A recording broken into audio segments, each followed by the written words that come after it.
All right, we've got to talk about Charlie Kirk's organization, Turning Point USA, and what they're now doing after the death of Charlie Kirk. Now, before I start, I do want to say political violence in America is never acceptable. What happened to Charlie Kirk is horrific, and regardless of what you think of Charlie Kirk, which we will get into in this video, political violence hurts all of us. There's no question about it. Every single time when we open a textbook throughout history, when the political violence starts, things get much, much worse, most often for groups that are already marginalized in any given community.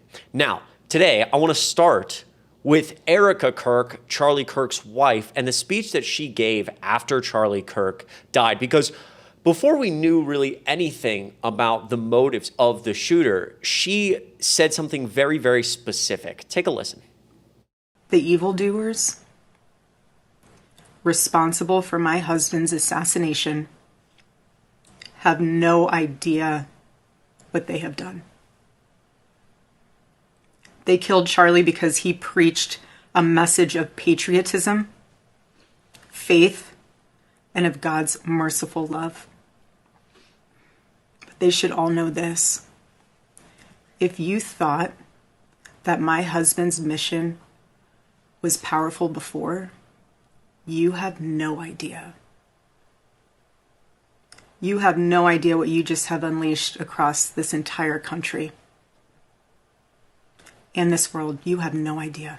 So many of you may have seen that video already, but number one, we keep using the word they, and we're almost framing like an entire the left here. The left did something evil, funded something evil. We've heard similar words from Donald Trump using it as a crackdown on his political opponents. Like, we saw what happened with Jimmy Kimmel, getting, attacking free speech, using the government to attack people he doesn't agree with, which he's been doing, but using this now as essentially an excuse for his own political agenda. And I think this, for the organization itself, it's key, right? We didn't know anything about the individual, and we still don't know much about the individual who did this, but already framing everything as they, a battle cry, go after them, which I think in a moment right now in American history, that's the last thing we need. We need people and leaders who are going to get on camera and not flame the tensions. Now, I move here to something Charlie Kirk actually talked about with Erika Kirk on his podcast, because Erika Kirk is now going to take over Turning Point USA. There were some rumors that it would be Ben Shapiro or somebody else, but it's going to be Erika Kirk. And so Adam and I went backwards and we found this very specific clip of them talking about, of Charlie and Erika talking about their political viewpoints and how Erika differs. Listen to this. My wife joins us, Erika Kirk, Hi, the everyone. Beautiful, legendary Erika. I love you so much. I love you. You're my best friend. Welcome to the Charlie Kirk Show. We have asked the audience for questions. You pick one. Who is more conservative and why? Erika. Yes. By far.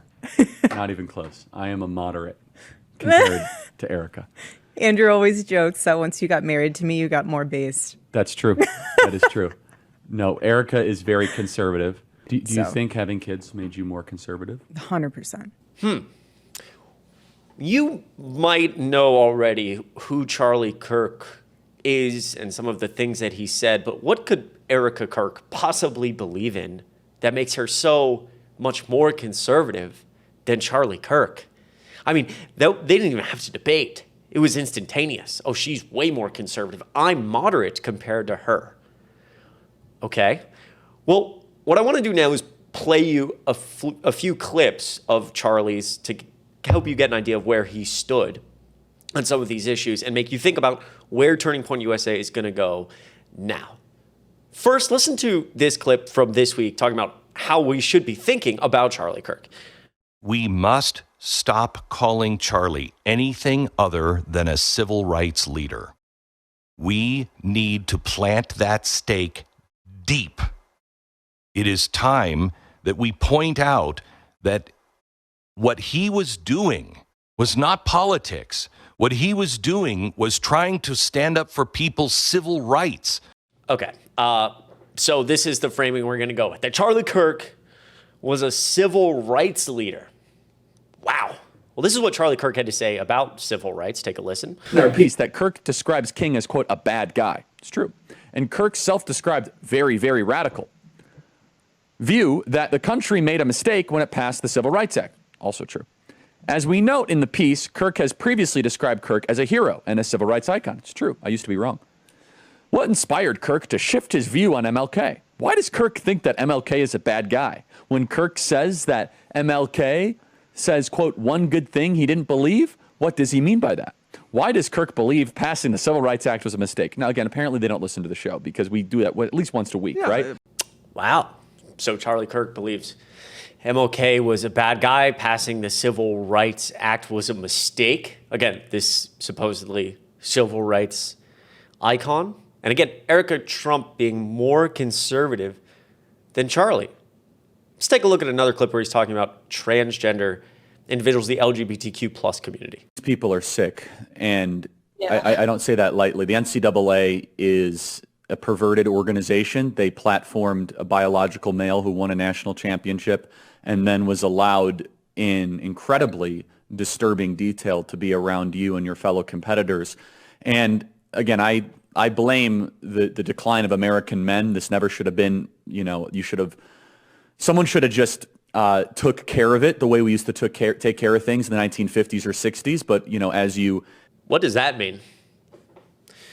And the violence that could perpetrate against the LGBTQ plus community, the last clip you saw, the violence it can perpetrate against the African-American community in this country, the civil rights icon, supposedly, who again is now going to be succeeded by Erika Kirk, who is more conservative than Charlie Kirk. I mean, these are some disgusting things. And again, I want to be clear here. Violence is not going to get us the more equitable society that we want.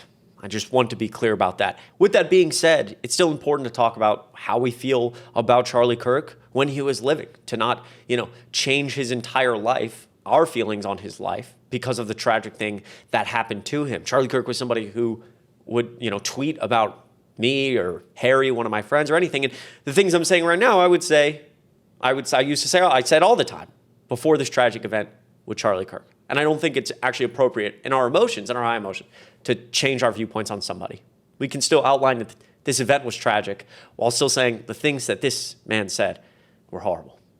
Take a listen to this clip where he's talking about how black Americans were better off. This is his words. Black Americans were better off in the 40s. It shows they were actually better in the 1940s. It was bad. It was evil.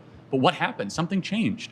They committed less crimes. Maybe they were afraid. I mean, 4,000 black men, women, and children were killed in violent lynch mobs. That's your explanation. But racial terror permeated American culture for hundreds of years. Black America is worse than it has been that affected in the last 80 years. The generational psyche of an entire group of people? No, I'm sure it did. I'm not discounting that.